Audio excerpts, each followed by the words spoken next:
Ya, bismillahirrahmanirrahim. Assalamualaikum warahmatullahi wabarakatuh. Alhamdulillahirrahmanirrahim. Wassalatu wassalamu ala asrafil anbiya'i wa mursalin. Wa ala alihi wa sahbihi ajma'in. Allahumma salli ala sayyidina Muhammad kama sallaita ala Ibrahim. Allahumma arina al-haqqa haqqa warzuqna ittiba'ah. Wa arina al-batila batila warzuqna tinabah. Insyaallah. Baik, teman-teman Yayasan Merlian yang insyaallah dirahmati Allah. Saya diminta untuk sedikit mempresentasikan tentang screening dan triase COVID-19 untuk petugas ya atau untuk awam ya, untuk non medis. Untuk presentasi ini saya meminjam presentasi dari Ketua PD Prokami Depok, Dr. Fahru Razi. Ini ada bukunya ya, Bunga Rampai COVID-19, buku kesehatan mandiri untuk sahabat di rumah aja. Buku ini sangat bagus, sangat praktis dan penuh dengan ilustrasi, jadi sangat mudah untuk menerangkan tentang COVID-19. Sebelum kita masuk ke mekanisme screening dan triase, ada baiknya mungkin kita terlebih dahulu mempelajari apa itu coronavirus. Jadi coronavirus itu atau COVID-19 itu adalah penyakit baru yang dapat menyebabkan terjadinya gangguan pernapasan dan radang paru. Dia disebabkan oleh infeksi severe acute respiratory syndrome atau SARS-CoV-2. Gejala klinis yang munculnya beragam. Bisa dari flu biasa seperti demam, batuk, pilek, nyeri tenggorokan, nyeri otot, nyeri kepala, sampai yang komplikasinya berat, ya, pneumonia atau sepsis. Gimana cara nularnya? Satu, lewat droplet atau percikan, ya, saat batuk, bersin atau berbicara. Yang kedua, kontak fisik dengan orang terinfeksi, ya, menyentuh atau jabat tangan. Kenapa? Karena kalau orang biasa suka mengelus-ngelus atau batuk itu menggunakan tangan. Nah, dengan sendirinya ketika batuk itu kuman itu akan menempel pada tangannya. Nah, ketika tangannya bersalaman dengan orang lain, nah inilah yang menjadi penularan dari COVID-19. Kemudian menyentuh mulut, hidung, dan mata dengan tangan yang terpapar oleh virus. Kemudian kenapa harus waspada? Ya, ayo kenali gejalanya. Ada gejala ringan, ada gejala sedang. Ya, gejala ringannya adalah demam atau sama dengan atau lebih dari 38 derajat Celcius atau ada riwayat demam. Pada kasus tertentu tidak ada demam, ya. Bahkan untuk gejala ringan dan sedang ini disertai dengan batuk, pilek, nyeri tenggorokan. Nah, gejala berat, gejala ringan ditambah keluhan sesak napas, ya, frekuensi nafas lebih dari 30 kali per menit, dan pneumonia berdasarkan gambaran radiologis juga bisa disertai dengan gagal ginjal. Untuk gejala ini kita skip dulu, nanti akan kita bahas secara lebih jelas pada mekanisme screening dan triase. Nah, ini yang dilakukan di Kota Depok. Bagaimana caranya melakukan preventif pencegahan dengan meningkatkan peran serta masyarakat melalui penguatan kampung siaga COVID-19 berbasis RW. Jadi memang physical distancing-nya lebih diperkuat di sana ya.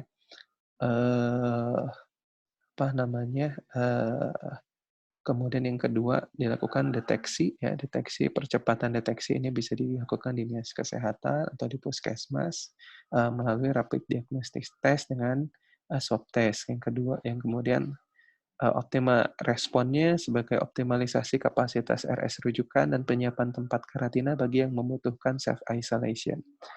Di Kota Bandung ini sudah ada beberapa tempat yang memang berdasarkan informasi dari Dinas Kesehatan itu bisa diakses untuk tempat buat ODP atau PDP yang membutuhkan isolasi mandiri eee, apa namanya, bisa menggunakan fasilitas-fasilitas tersebut.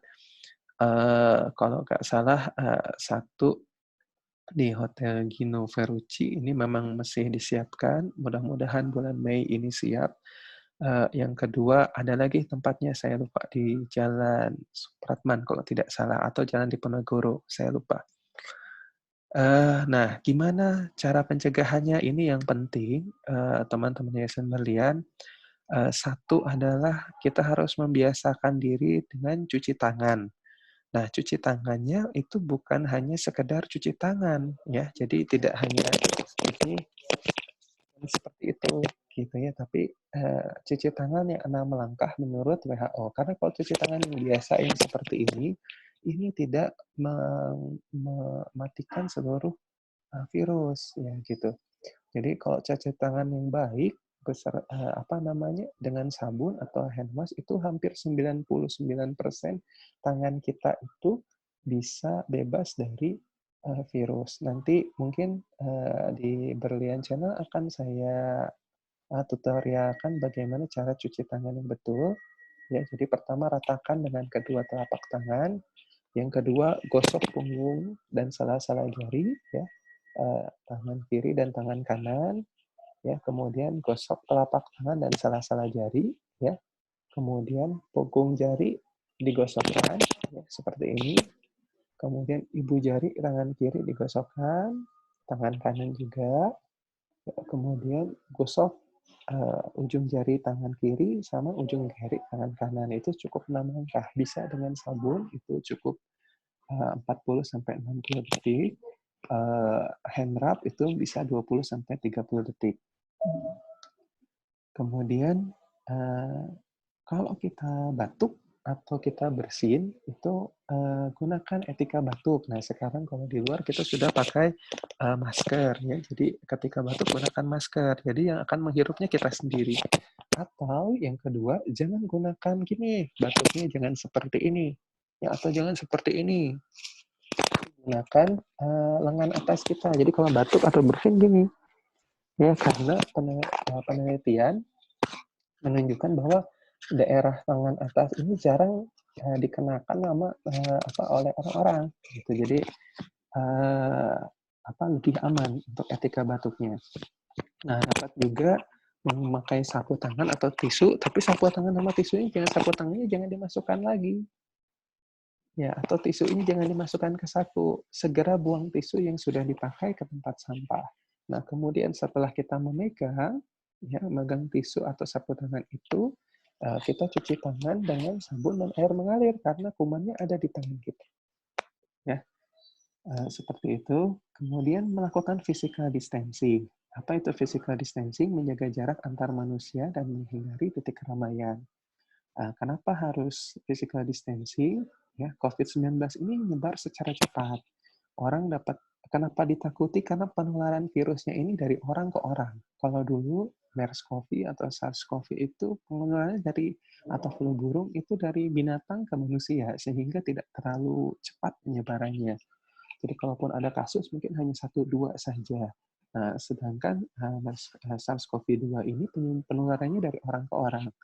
Ya, gitu. Karena jadi kan dengan distancing itu kontak antar manusia itu jadi semakin sedikit sehingga diharapkan penularannya juga lebih sedikit. Nah, kenapa harus di rumah aja gitu? Karena yang kita yakin yang kita yakin yang kita ketahui luar dalam ini bersih atau tidak, ini sakit atau tidak itu adalah orang-orang yang serumah dengan kita. Orang tua kita, apa namanya, eee, keluarga kita, istri kita, anak kita tahu gitu ya. Nah, kalau di luar kita tidak bisa menjamin siapa yang sakit karena ternyata SARS-CoV-2 ini 85% itu, yang terkena ini orang yang tidak bergejala ya, atau gejalanya hanya ringan saja, tapi dia positif gitu. Nah, bahaya. Kenapa ini bahaya? Karena orang yang seperti ini bisa jalan-jalan di luar, bisa belanja ke minimarket gitu ya, atau jadi petugas minimarketnya seperti yang kemarin kasus yang terjadi di Antapani. Ini sangat berbahaya. Nah, terus apakah kita harus takut? Tidak, gitu ya. Selama kita menggunakan alat perlindungan diri yang benar, ya. Kalau di luar itu dengan physical distancing kita cukup butuh masker saja. Kemudian kita selalu melakukan cuci tangan yang baik. Insya Allah kita tidak ada masalah. Ini apabila perlu isolasi diri sendiri, ya. Ya, kalau misalnya ada yang teman-teman yang jadi ODP atau yang jadi PDP, kalau sakit tetap di rumah, ya. Jangan pergi kerja, ke sekolah, atau mendatangi ruang publik, ya, untuk menghindari penularan COVID-19 ke orang lain. Harus mengisolasi diri dan memantau diri sendiri untuk menghindari kemungkinan penularan kepada orang sekitar, termasuk keluarga. Kemudian melaporkan ke fasilitas pelayanan kesehatan terdekat tentang kondisi kesehatan, riwayat kontak dengan pasien positif COVID-19, dan riwayat perjalanan dari negara area transmisi lokal agar dilakukan pemeriksaan sampel. Pemeriksaan sampel ini penting. Pemeriksaan sampel ini karena kita harus mendiagnosis apakah ini COVID atau bukan. Begitu, walaupun memang untuk rapid test itu ada false positif, ada false negatif, ya. Jadi kalau positif belum tentu positif, kalau negatif belum tentu negatif, gitu. Sama swab test juga tergantung proses pengambilan sampelnya, seperti itu. Kemudian siapa yang harus melakukan isolasi diri sendiri? Nah, jadi ketika seorang sakit, demam atau batuk, pilek, nyeri tenggorokan, dan gejala penyakit pernafasan lainnya, namun tidak memiliki resiko riwayat penyakit penyerta lainnya, seperti diabetes, jantung, kanker, autoimun, dan lain-lain. Ya. Atau yang kedua, orang yang dalam pemantauan ODP memiliki gejala demam, gangguan pernafasan dengan riwayat dari negara atau transmisi lokal, atau tidak memiliki gejala tapi pernah kontak erat dengan pasien positif COVID-19. Nah, lama isolasi adalah 14 hari hingga diketahui hasil pemeriksaan lab. Nah, kontak erat, tadi dibilang ada kontak erat dengan pasien COVID-19. Nah, siapa saja yang termasuk definisi kontak erat? Satu, petugas kesehatan yang memeriksa, merawat, mengantar, dan membersihkan ruangan di tempat perawatan kasus tanpa menggunakan APD yang standar. Nah, ini yang penting, kuncinya di akhir. Jadi, jangan melakukan stigma petugas kesehatan itu kontak erat. Kalau dia menggunakan APD yang standar, alat pelindung diri yang standar, dia meskipun dia setiap hari ketemu COVID-19, dia bukan kontak erat. Nah, yang kedua, orang yang berada dalam satu ruangan yang sama dengan kasus termasuk tempat kerja, kelas, rumah, acara besar dalam 2 hari sebelum kasus timbul gejala dan hingga 14 hari setelah kasus timbul gejala. Nah, seperti yang epicentrum yang di Jawa Barat, itu seperti yang epicentrum Lembang, itu kan satu gedung itu, satu gedung pertemuan itu, ini menjadi kontak erat semuanya. Jadi kalau ada yang sakit, itu termasuk definisi kontak erat. Kemudian orang yang berpergian bersama radius 2 meter dengan segala jenis angkutan atau kendaraan dalam 2 hari sebelum kasus timbul gejala dan hingga 14 hari setelah kasus timbul gejala. Ini yang termasuk kontak erat. Kalau harus isolasi diri sendiri, apa yang harus dilakukan? Yang pertama adalah tinggal di rumah, tidak pergi kerja dan ke ruang publik. Yang kedua, gunakan kamar terpisah, selalu jaga jarak minimal 2 meter dengan anggota keluarga lainnya. Yang ketiga, gunakan masker selama masa isolasi diri. Jadi jangan isolasi diri, tapi tetap anak, tetap ini, terus nggak pakai masker. Tidak, ya. Lakukan pengukuran suhu harian dan observasi gejala klinis seperti batuk dan kesulitan bernapas. Yang kelima, hindari pemakaian bersama untuk alat makan, perlengkapan mandi, dan spray. Terapkan perilaku hidup bersih dan sehat PHBS, makanan bergizi, cuci tangan, etika batuk atau bersin. Ya. Berada di ruang terbuka dan berjemur di bawah sinar matahari setiap pagi. Jaga kebersihan rumah dengan cairan disinfektan. Nah, jika muncul gejala, laporkan ke petugas di fasilitas pelayanan kesehatan terdekat. Kalau memiliki penyakit bawaan atau penyakit komorbid, berdasarkan rekomendasi petugas kesehatan, dilakukan perawatan di rumah sakit. Nah, nanti kita akan bahas di screening atau triase COVID-19. Ya, Ini saat isolasi diri sendiri, jangan lupa untuk menjaga kesehatan mental ya, karena kesehatan mental ini terbukti untuk meningkatkan imun tubuh. Jadi kalau kita positif thinking, itu insya Allah imun kita meningkat. Apa kesehatan mental itu? Kesehatan mental adalah keadaan sejahtera di mana individu menyadari potensi yang dimilikinya, dapat mengatasi tekanan normal dari kehidupan, dapat bekerja secara produktif dan baik, dan mampu memberikan kontribusi kepada komunitasnya. Ya, ini adalah kesehatan mental. Baik, ini stigma ya, ini harus kita hapus, ini penting. Stigma itu ciri negatif yang menempel pada seseorang karena pengaruh lingkungannya. Nah, eh, kadang-kadang pandemi COVID-19 ini membuat stigma di masyarakat karena ketakutan yang berlebih. Ya.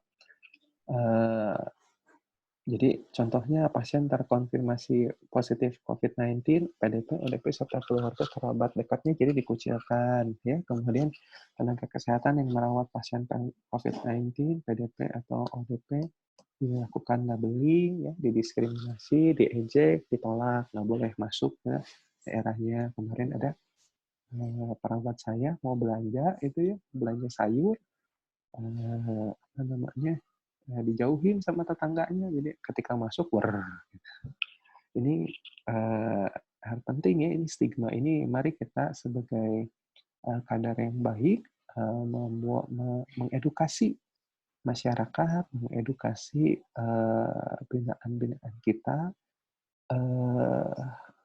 bahwa COVID-19 ini bukan aib ya, sudah ada standar pencegahannya. Selama kita melakukan standar pencegahannya itu, ya kita termasuk aman insya Allah. Ya, apa yang bisa kita lakukan? Ini menghindari melabel pasien COVID-19, PDP, ODP, atau tenaga kesehatan yang merawat mereka sebagai penyebar penyakit. Ya. Kemudian memberikan dukungan supaya cepat sembuh. Ya. Jika mereka tetangga kita, bantu pemenuhan kebutuhan sehari-hari sehingga mereka bisa melakukan isolasi diri. Jangan dilakukan stigma. Ya, nanti dia nggak bisa makan, dia keluar. Dia keluar, dia menyebarkan virus ke orang-orang. Makanya harus dibantu secara ekonomi. Kemudian mendukung tenaga kesehatan yang sedang berjuang, ya, tidak menyebarkan atau membagikan informasi yang tidak jelas, hoax yang bisa menimbulkan stigma, dan sebarluaskan hanya berita baik dan positif yang akan memunculkan rasa optimis di masyarakat. Ya, contohnya pasien ini sudah sembuh, kemudian angka pencegahan penularan atau kisah perjuangan tenaga kesehatan. Ya, jadi mari kita mendukung orang lain. Pengurasan jenazah saya kira tidak perlu ya. Baik, ini bunga rampai COVID-19. Ini kalau misalnya ada yang perlu, bisa pesan ke Prokami Jawa Barat. Ini bisa lewat saya juga. Maka kalau misalnya ada yang mau hard copy-nya, harganya kalau nggak salah antara 40 sampai 50.000 untuk bacaan di rumah. Ya, ini pesan sponsor sedikit. Kemudian dilanjut kepada triase COVID. Sebentar ya, saya cari ini dulu.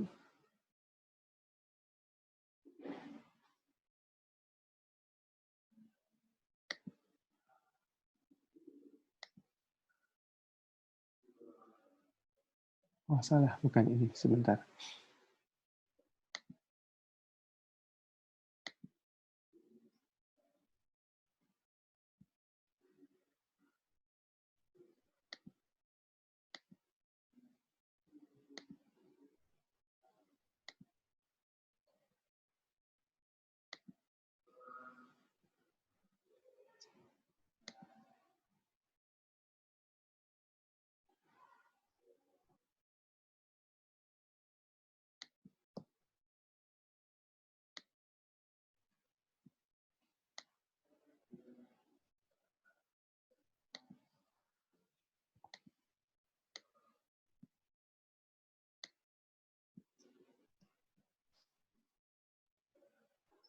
Ya, baik.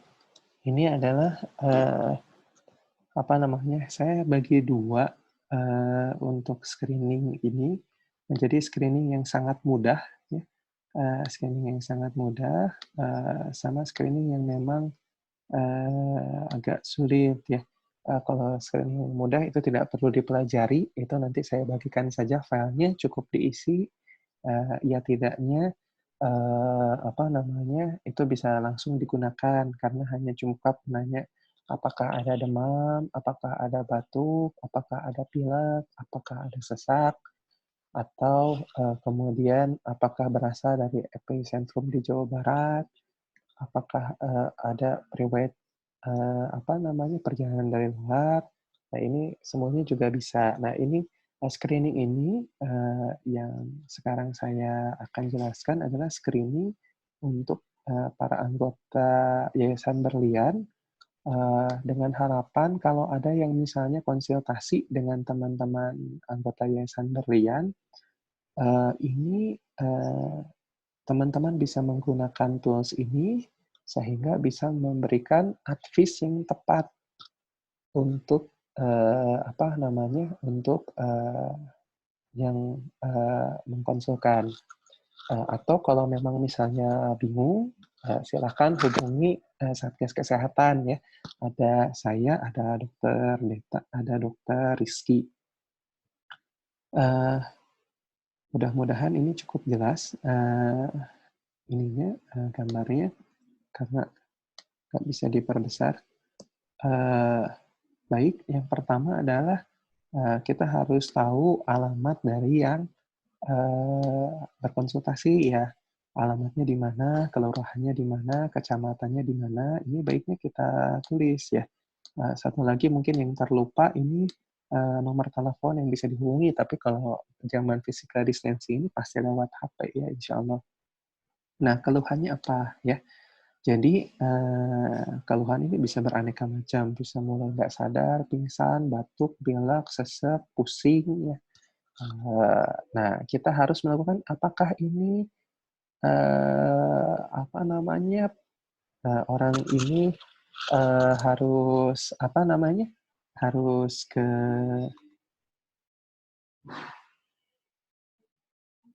harus ke, apa namanya, harus ke rumah sakit, ya, atau harus ke apa namanya harus ke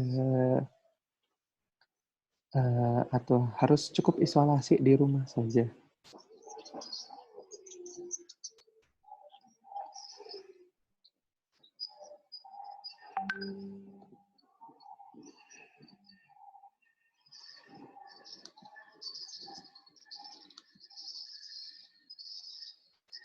Ya, maaf. Baik, yang pertama adalah kita apa namanya kita uh, harus tentukan apakah pertama adalah kesadaran ya teman-teman.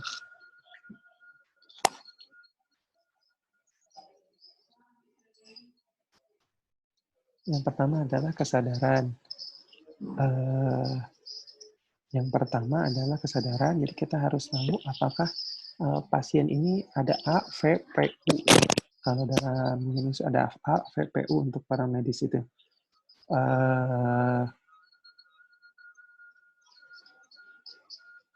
A, V, P, U sebentar ya.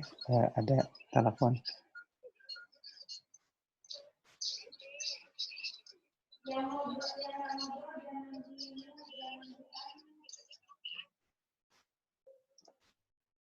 Ya, A, V, P, U. A itu alertness, ya. V itu verbal. Yang ketiga P itu pain. Yang keempat U itu unresponsive. Nah, kalau A itu alert namanya. Alert itu adalah sadar penuh. Ya, kalau orang yang sadar penuh itu kita harus lanjut ke pemeriksaan di bawahnya. Ya. Yang kedua adalah orang yang memang si yang sakitnya ini hanya bisa berespon terhadap suara atau verbal. Ya. Jadi bangun kondisinya, tapi jadi matanya nutup saja. Ya.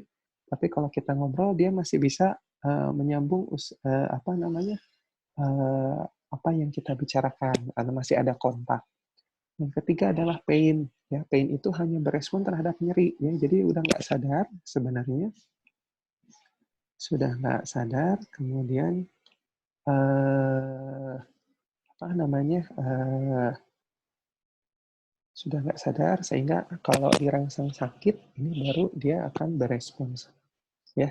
Kemudian yang keempat adalah unresponsive, ya, tidak berespon sama sekali. Jadi mau dirangsang sakit, mau kita halang-halang, itu tidak berespon sama sekali.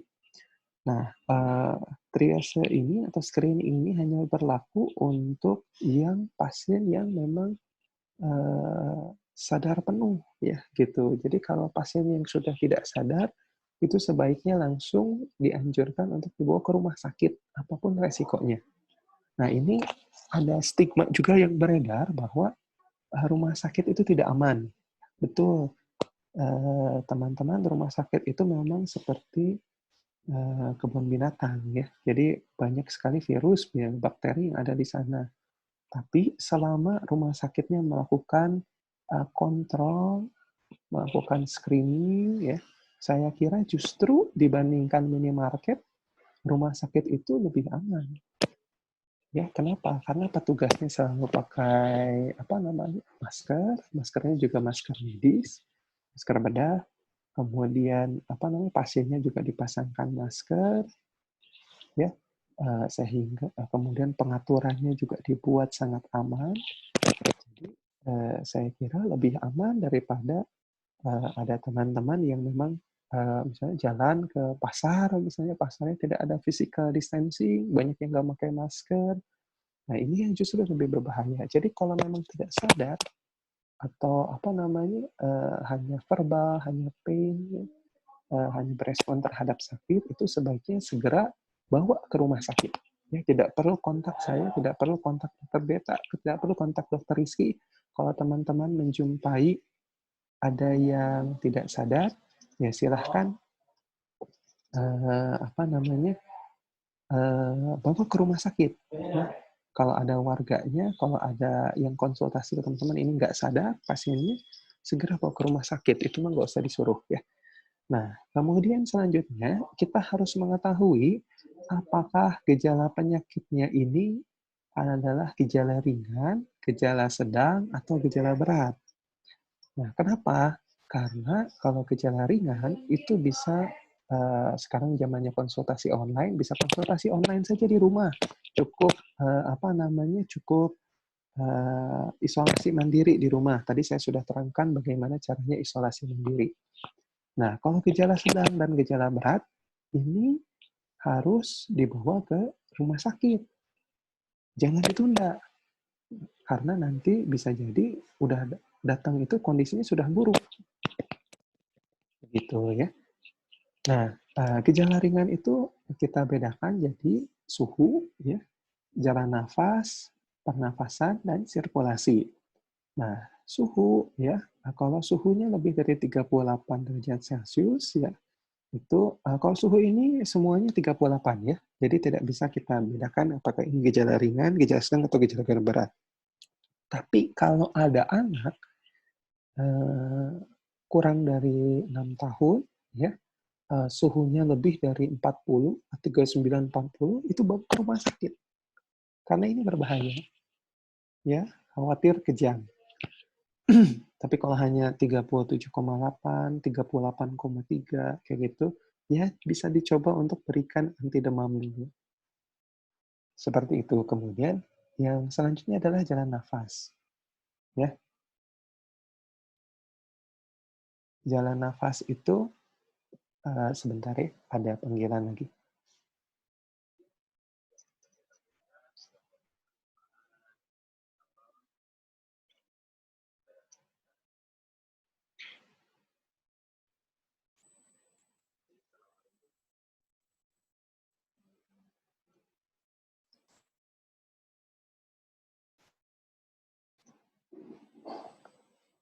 Nah, kemudian untuk jalan nafas itu adalah cara dia bernafas. Ya, kalau misalnya hanya ada batuk, ya, hanya ada pilek, hanya ada nyeri tenggorokan, itu masih masuknya gejala ringan. Kapan dia termasuk gejala sedang?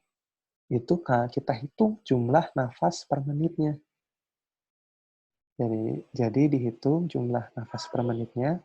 Nah, ini pada anak usia kurang dari 2 bulan, itu jumlah nafas meningkat itu, peningkatan jumlah nafas itu kalau lebih dari 60 kali per menit.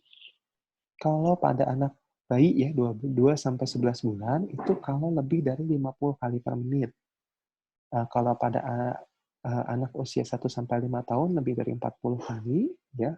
Kalau pada anak lebih dari 5 tahun itu lebih dari 30 kali, kalau pada dewasa lebih dari 25 kali. Jadi gejala sedang itu kalau sudah mulai ada sesak, ada peningkatan jumlah nafas. Gimana caranya menghitungnya? Satu, pastikan kalau kita menghitung anak, pastikan anaknya sedang tidak nangis. Karena kalau sedang nangis nggak bisa dihitung. Karena nah, itu susah hitungnya. Jadi anak dalam kondisi biasa, kita lihat jam tangan, ya, atau jam dinding, kita hitung jumlah nafasnya selama 1 menit. Ya, kalau susah, itu kita pegang bahunya atau dadanya. Kita raba pergerakan naik dan turun dadanya, ya, atau bahunya. Seperti itu cara simpel untuk menghitung jumlah nafas. Nah, kemudian kapan disebut gejala berat? Kalau punya saturasi oksigen, ini pulse oximetry kayaknya hanya ada di rumah sakit ya. Kalau ini kurang dari 90%. Kapan disebut gejala berat? Kalau memang nafasnya sudah tidak nafas atau nafasnya pelan. Ya, nafas pelan itu seperti gini. Maaf.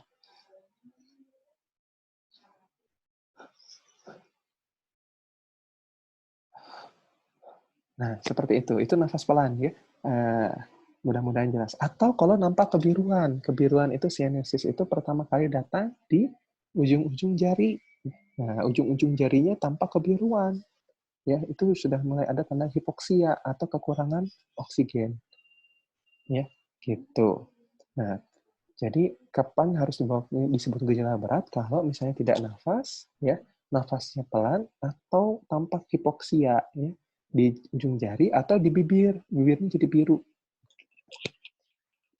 Kemudian yang terakhir yang harus kita bedakan adalah sirkulasi ya. Kemarin ketika sama dokter Deta sudah diajari cara mengukur nadi dalam 1 menit ya, bisa di arteria kita dialis di pergelangan tangan kita, bisa di arteri karotis di leher ya. Jadi satu yang harus dinilai adalah teraba atau tidak. Yang kedua kecepatannya. Yang ketiga kekuatannya. Nanti akan saya jelaskan tentang kekuatan.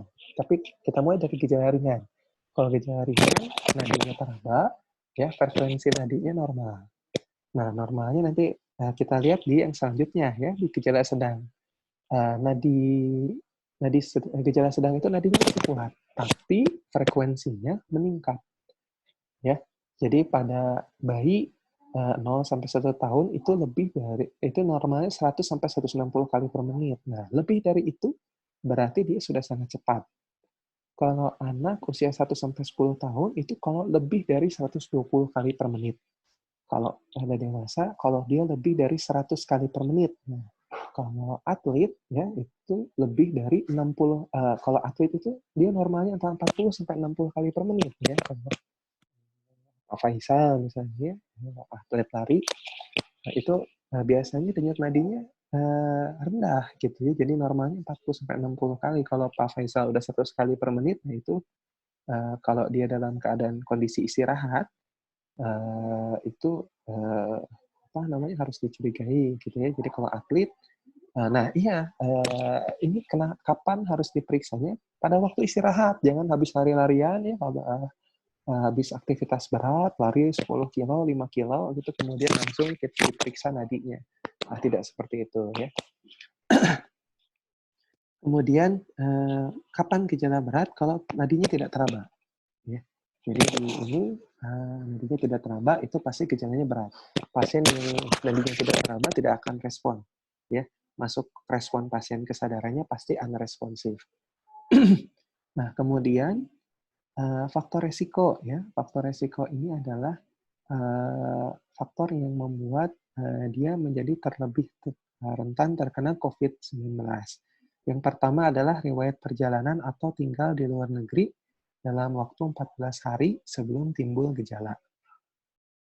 Ya, yang kedua, riwayat perjalanan atau tinggal di area transmisi lokal di Indonesia dalam waktu 14 hari sebelum timbul gejala. Nah, karena Bandung sudah transmisi lokal, jadi harus dibedakan antara yang high risk dan yang low risk ya.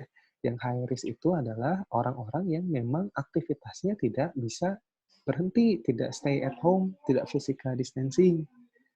Ya. Kalau dia aktivitasnya masih tinggi, ya masih sering keluar rumah, ya berarti dia masuk ini nomor 2 ini. Kalau dia tinggal di Bandung. Yang ketiga, memiliki riwayat paparan kontak dengan kasus konfirmasi atau probable COVID-19. Ya, jadi kalau sudah kontak, misalnya kemarin ya sering ke pusat penularan di Antapani itu kan minimarket, pernah ke sana ya itu nah itu memang masuk ke dalam harus faktor resiko seperti itu. Yang keempat berasal dari 4 klaster penyebaran COVID-19 di Jawa Barat, ya klaster Karawang, seminar HIPMI, klaster Bogor, seminar masyarakat anti riba, klaster Bogor 2, seminar Gereja Protestan Indonesia bagian Barat, klaster Lembang, seminar Gereja Bitel Indonesia. Nah, kalau pada anak, coba tanyakan apakah orang tua atau pengasuhnya sakit atau tidak. Kemudian ada penyakit-penyakit yang menjadi komorbid. Ya, penyakit komorbid itu adalah penyakit yang memperberat. Jadi seringkali COVID ini ya, tidak berdiri sendiri, tapi orang-orang menjadi meninggal, ya, menjadi gejalanya menjadi semakin berat karena memiliki penyakit komorbid ini. Jadi kita perlu screening juga. Yang pertama adalah kanker, ya, kemudian diabetes kencing manis, kemudian PPOK penyakit paru-paru, ya, atau asma juga ya, kemudian obesitas ya, kelebihan berat badan, kemudian kelainan darah, HIV atau ada gangguan imun ya, kemudian penyakit hati kronik, kemudian penerima donor organ ya, kemudian orang-orang yang sakit jantung ya, orang-orang dengan gangguan ginjal kronik dengan gagal ginjal, kemudian orang-orang yang stroke ya, gangguan saraf atau neurologi, dan kehamilan ini juga termasuk di dalam komorbid. Kemudian teman-teman harus tahu nanti kapan pertama timbulnya ya, karena COVID jangan sampai gini. Jadi saya batuk sudah 1 bulan. Nah, ini most likely bukan COVID. Karena COVID-19 ini dari mulai gejala muncul itu kira-kira kurang lebih 14 hari sudah sembuh atau memang perburukan seperti itu. Nah, pekerjaannya apa ya? Pekerjaan nanti yang akan konsultasi ke teman-teman ini apa? Nah, kemudian ini saya buat untuk mempermudah ya. Jadi untuk mempermudah kategorisasi ya, karena kita mengenal adanya OTG, ODP, PDP dan positif COVID. Nah, OTG itu adalah orang tanpa gejala ya. Jadi orang ini ya hanya memiliki riwayat kontak dengan pasien yang sudah positif COVID-19 ya, tanpa APD, itu OTG itu semua ya. Nah, ODP itu adalah orang dalam pengawasan ya. ODP ini hanya ada 1 gejala ya, jadi ada demam atau riwayat demam atau batuk ya, atau gejala sesak, nyeri tenggorokan ya. Kemudian tinggal di daerah dengan transmisi lokal atau sempat kontak dengan penderita COVID-19 14 hari terakhir sebelum gejala. Ini masuknya ke ODP. Jadi ini ada positif dan negatifnya ya. Kemudian PDP ini gejalanya lebih berat biasanya ya, batuk pilek disertai dengan demam atau ada gejala ke arah pneumonia ya. Ini masuk ke PDP. Nah, ini saya sediakan kolom kosong di sini, kolom isi ya. Jadi nanti bisa ditanyakan ke orang yang konsultasi ke teman-teman apakah ada demam atau enggak, atau ada gejala tanda gangguan pernafasan enggak gitu ya. Kemudian gejala pneumonia berat ada tidak ya. Gejala pneumonia berat itu lihat saja gejala ini ya. Gejala yang berat di atas, gejala yang sedang sampai berat ini adalah gejala-gejala pneumonia. Seperti itu. Kemudian tidak ada penyebab lain. Nah, ini hanya orang medis, hanya dokter yang bisa ini kan. Tapi sementara ini tidak bisa kita menyingkirkan penyebab lain, kita tulis saja positif. Ya. Kemudian pada 14 hari terakhir, dia tinggal di area transmisi lokal di Indonesia atau di luar negeri yang tidak melaporkan transmisi lokal. Nah, dan kontak dengan kasus konfirmasi COVID-19 pada 14 hari terakhir sebelum gejala. Ya, ini mungkin nanti tinggal diisi, misalnya ada yang konsultasi, misalnya paman, ya, pamannya ada demam, misalnya tulis ya, tapi maaf, pasiennya misalnya pamannya misalnya ada demam, ya, tapi gejala batuk pilek tidak ada, ya, kemudian pneumonia berat juga tidak ada, ya, tidak ada penyebab lain. Sementara kita iakan, maaf. Sementara kita iakan, ya. Kemudian tinggal di daerah transmisi lokal, ya, karena pamannya sering bolak-balik, misalnya. Konfirmasi, nggak tahu kita negatifkan. Nah, kita lihat nanti memenuhi yang mana. Ini positif, misalnya. Kemudian ini positif, ya, ya, dan ini positif, misalnya, ya. Nah, ini ya, ini positif, ini positif, ini positif. Nah, berarti dia masuknya ke ODP. Seperti itu. Jadi, kalau ODP, berarti kan dia harus tinggal di rumah saja. Cukup tinggal di rumah saja sampai ada gejala lain yang lebih berat. Misalnya, kalau misalnya dia sudah minum paracetamol, demamnya nggak hilang-hilang. Nah, itu segera disuruh ke fasilitas pelayanan kesehatan. Nah, kalau masuk nanti PDP, nah PDP ini sebaiknya kalau sudah kita curiga ke arah PDP, ini sudah berobat, baik ke puskesmas atau ke rumah sakit, silahkan. Kalau PDP ini berat, jangan ke puskesmas, langsung dibawa ke rumah sakit. Ya, jadi sekali lagi saya tekankan, kalau nanti ada yang konsul ke teman-teman, kemudian gejalanya sedang ke berat, nah ini jangan jangan dibawa ke mana-mana, ya, jangan dibiarin ke rumah, ya. Jangan kebawa ke jangan disuruh minum herbal gitu ya. Ini kalau sudah ketemu gejala sedang, gejala berat, ini harus langsung ke rumah sakit. Kalau gejala ringan silahkan. Cukup minum paracetamol saja, Decolgen, Decosin, Oskadon, enggak. Ya. Tapi kalau gejalanya tidak berkurang, harus tetap. Mungkin teman-teman yang bisa saya sharing, ya, enggak. Nanti kalau misalnya ada pertanyaan masih belum jelas, ya, bisa langsung ke ke HP saya, bisa langsung menyebutkan saya anggota Yayasan Berlian, ya. Kontak saya ada di ketua unitnya masing-masing mungkin ya, atau di pembinaannya masing-masing. Karena saya juga masuk di Satgas Kesehatan untuk Yayasan Berlian. Saya dibantu Dokter Deta, Dokter Rizky itu masuk. Jadi kalau misalnya ada yang tidak jelas, ada yang mau ditanyakan, ada yang mau dikonsultasikan, atau dalam presentasi ini ada yang tidak jelas, silahkan kami dihubungi. Baik, itu saja mungkin teman-teman Yayasan Berlian. Terima kasih atas waktunya yang sudah diberikan kepada saya. Terima kasih atas kepercayaannya. Terima kasih. Wabillahi taufiq wal hidayah. Wassalamualaikum warahmatullahi wabarakatuh.